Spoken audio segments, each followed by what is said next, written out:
हैं भगवान, अभ्यास योग युक्त, सामने खड़े हैं सरकार। अभ्यास योग युक्त न चेतसा नान्यगामिना, लक्ष्य पर आपकी दृष्टि रहे, दृढ़ अभ्यास रहे, बस यही बात समझनी है।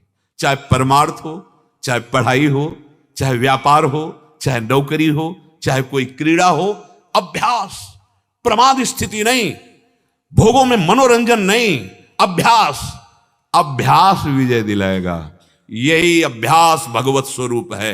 भगवान की प्राप्ति के लिए भी कहा है कि मन को यदि मेरे में लगाना है तो दो उपाय हैं, वैराग्य और अभ्यास। अभ्यास में बाधा देने वाले से राग रहित हो और अभ्यास में दृढ़ हो जाओ। क्या नहीं प्राप्त हो सकता, क्या नहीं हो सकता। हमारी अभ्यास की इतनी प्रवीणता बन जाए कि जिस लक्ष्य पे हम लगे उसको हम पार करें, उस पर हम पहुंचे, निराश होने की जरूरत नहीं। श्री भगवान कह रहे हैं कर्मों में निष्कामता सिद्धि है, पर बहुत कठिन है। हम कोई भी कर्म बिना कामना के करते ही नहीं है, इसलिए बंधते चले जाते हैं। अभी अध्यात्म है, समझ, बिना फल दिए जाएगा ही नहीं, तुम्हें कामना करने की जरूरत ही नहीं है। पर कभी कभी ऐसा होता है कि ऐसे विशिष्ट अपराध होते, बड़े अपराध होते हैं जो हमारे बहुत साधन करने पर भी नष्ट नहीं होते, वो हमारे ऊपर हावी हो जाते हैं। फिर हमको लगता है कि हमारी साधना, हमारा भजन, हमारा साधन, अगर हम बाह्य सुख की आकांक्षा करते तो अश्रद्धा होने लगती है। हम आपसे प्रार्थना करते हैं, आप कभी अश्रद्धा मत करना, अपनी आस्तिकता की नींव को मत हिलने देना।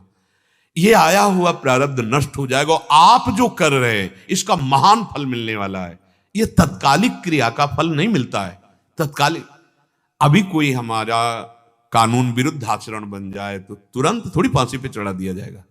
उसके लिए बहुत कार्रवाइयां होती हैं, बहुत निर्णय होता है, वो कई कई वर्ष व्यतीत हो जाते हैं, फिर जाके निर्णय मिलता है। आप यही देख लो ना, अगर सबके सामने तुरंत दंड मिले तो बहुत सुधार हो जाए, नहीं हो जाए कि इसने ये किया, देखो ऐसे ऐसे किया गया, तुरंत नहीं होता। ऐसे ही हमसे यदि पापाचरण हो रहे थे तुरंत उनका फल नहीं मिल रहा, हमसे ऐसे सत्कर्म हो रहे तो उनका तुरंत नहीं, फसल भी तुरंत नहीं तैयार हो जाती। अरे तुरंत के लिए आपकी चित्तवृत्ति जिस सत मार्ग में लगी है, आप थोड़ा धैर्य धारण करो, थोड़ा विश्वास करो, फल दिए बिना जाएगा ही नहीं, चाहे असत कर्म हो चाहे सत्कर्म हो। पर अगर तुम फल के हेतु बन जाओगे तो बहुत निराश हो जाओगे, उदास हो जाओगे, हताश हो जाओगे, क्योंकि एक रस संसार नहीं है। कभी सुख कभी दुख, कभी लाभ कभी हानि, कभी जय कभी पराजय।